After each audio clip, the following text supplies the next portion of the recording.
À Saint-Denis, les Jeux Olympiques, ce ne sont pas une parenthèse. Piscine, apprentissage de la nage, engagement citoyen, la ville veut transformer l'événement en héritage durable. Il y aura un avant et un après. Et aujourd'hui, j'accueille Shems El Khalfaoui, maire adjoint au sport de la ville de Saint-Denis. Bonjour Shems. Bonjour. Et ensemble, on va comprendre comment le sport devient un levier éducatif, social et économique. Merci d'être venu dans la causerie des meneurs à Sport Définition. C'est un grand moment annuel qui ne se rate pas, donc je suis très heureux d'être là. Alors quand on parle JO, Shems, on parle des exploits sportifs, on pense aux cérémonies. Mais vous, sur le terrain à Saint-Denis, quel est l'impact le plus concret que vous avez vu émerger ? Écoutez, très concrètement, ce qu'on a vu émerger en amont, parce que c'est ça le vrai sujet, c'est le travail en amont. Ça veut dire que les Jeux à Saint-Denis, ils ont commencé en début juillet 2024. Au moment où on s'est posé pour se dire il faut qu'on réussisse ces jeux, et pour qu'on réussisse ces jeux il faut qu'on n'oublie personne. Ça veut dire notre stratégie à nous, c'était d'utiliser les jeux pour que le sport ait une place à part entière dans les politiques publiques, mais dans la globalité des politiques publiques. Ça veut dire le sport, on va dire du quotidien, mais l'aménagement du territoire, mais les seniors, mais l'alimentation dans les écoles, mais le sport à l'école, mais le sport pour personnes en handicap. Enfin, quand on réfléchit bien et on prend une collectivité territoriale, on prend l'ensemble des directions, on peut mettre du sport partout. Et ben c'est ce qu'on a fait en 2020 et c'est notre meilleure réussite, c'est qu'aujourd'hui Saint-Denis respire le sport, vit le sport à tous les niveaux. Et quels sont les vrais leviers économiques que le sport peut activer sur un territoire comme le vôtre ? Écoutez, les leviers économiques surtout le nôtre, on a une particularité, on a le Stade de France, donc c'est une particularité qui n'est pas neutre. On a le Centre Olympique Aquatique, c'est notre particularité qui n'est pas neutre. Et évidemment, on a eu une stratégie événementielle. C'est-à-dire que depuis 2020, on a transformé complètement notre stratégie événementielle en lien avec le développement économique du territoire. Ça veut dire qu'à chaque grand moment de la ville, c'est devenu des moments qui sont à l'échelle du département, voire de la région, où on accueille les franciliens chez nous à Saint-Denis pour pratiquer une activité sportive. Autour d'été, on a un concept qui s'appelle Bel Été, où on attire jusqu'à 100-150 000 personnes pour faire du sport en gratuité dans nos espaces publics et dans nos parcs. En hiver, on fait du patin, on est sur la patinoire. Donc on a développé plein de concepts qui sont hybrides, avec une partie avec la collectivité territoriale que je représente, mais évidemment avec des partenariats privés parce qu'on pense que c'est l'avenir. C'est-à-dire qu'on a beaucoup travaillé avec des grands groupes de l'événementiel et ça a très très bien marché parce que nous on avait une volonté politique, on avait une stratégie territoriale et eux ils avaient l'expertise. Et donc je pense que c'est aussi une grande réussite des Jeux. Par exemple nous à Saint-Denis on a eu une grande aventure Coupe du monde de rugby et juste après Jeux Olympiques, donc on avait une grosse dynamique. On a travaillé avec le groupe Eventim, c'était notre partenaire premium sur ces sujets-là. On a travaillé avec d'autres aussi, mais c'était comme Eventim notre premier partenaire. Et on a réussi à récupérer la qualité des entreprises privées avec notre volonté politique. Et ces deux choses-là ont amené une grosse dynamique sur la ville, ce qui a fait qu'aujourd'hui, là, il y a encore ce matin, j'étais à une réunion, on va accueillir 7 start-upers qui travaillent justement sur la dimension événementielle, sur la billetterie, sur l'éco-responsabilité, sur comment guider les futurs spectateurs du Stade de France ou du CAO dans la restauration, dans l'hôtellerie ou dans l'animation locale. C'est en gros, on veut créer un écosystème dionysien.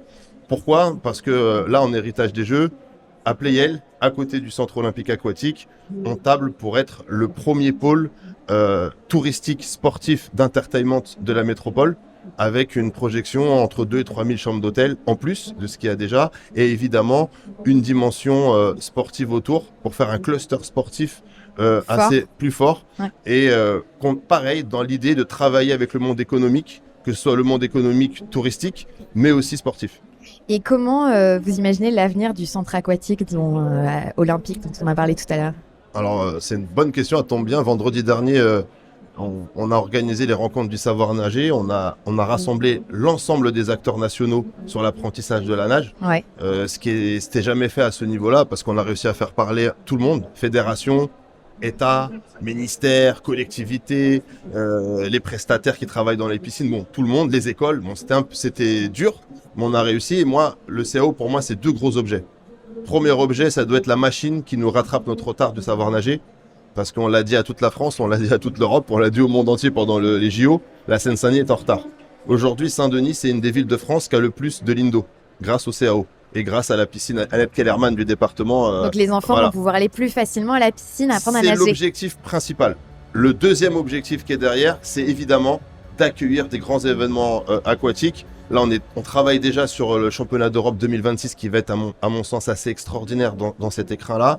Et puis, on travaille sur une Coupe du Monde juste derrière avec la Fédération française de natation. Donc, grands événements, attractivité territoriale, développement économique et de l'autre côté, évidemment, le côté éducatif et social. Quelles collaborations te semblent les plus efficaces pour faire du sport un vrai projet de territoire ? Les meilleures collaborations, c'est je pense qu'il faut être dans une relation triptyque. Il faut oublier personne.